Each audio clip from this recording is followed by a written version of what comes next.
आज आम्हाला खूप गोड सरप्राईज मिळालेलं आणि ते सरप्राईज असं होतं की आमच्या घरी प्रिशू आणि श्री दोघं आलेले. त्यांच्या मम्मी पप्पांचं काही काम होतं त्यामुळे ते 2 तास आमच्याकडेच राहणार होते. त्यामुळं मग प्रिशूला खूप आनंद झालेला, कारण की ती ना इतकी सरप्रायझिंग होती ना आम्हाला बघून. आणि त्याच्यानंतर दुसरी गोष्ट म्हणजे कृणालीला माहिती नव्हतं की बाहेर कोण आलं आहे. मग मी तिला सांगितलं तर ती पण खरंच खूप खुश झाली. मग दोघींनी एकमेकींना मस्त हग केलं आणि मला तर खूपच छान वाटतं ज्यावेळेस प्रिशा घरी येते त्यावेळेस. त्यामुळे प्रिशा मॅडमला थोडंसं मी जवळ घेऊन तिला म्हटलं, प्रिशू मी येऊ तुझ्यासोबत, चल ना म्हटलं, मला पण यायचं आहे तुझ्या घरी.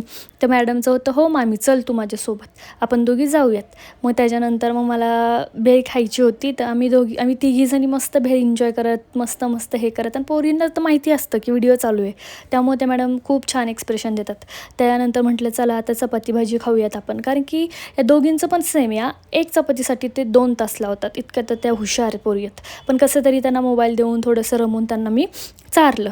त्याच्यानंतर प्रिशूच्या मम्माचा कॉल आला आणि प्रिशूची मम्मा प्रिशू आणि श्रीला घ्यायला आले. तर मग आता आम्हाला त्यांना सोडायला जायचं होतं. इच्छा तर नव्हती, पण काय जायचं होतं, कारण की सेकंड डेला प्रिशूचं स्कूल होतं आणि श्रीचंसुद्धा. मग त्यानंतर आम्ही त्या दोघांनाही सोडलं. प्रिशाला म्हटलं चल मी येऊ का आता तुझ्यासोबत. कशाचं काय, मॅडमनी पार्टी चेंज केली आणि मग मॅडम मस्तपैकी गाडीत बसून गेली तिच्या घरी. बाय.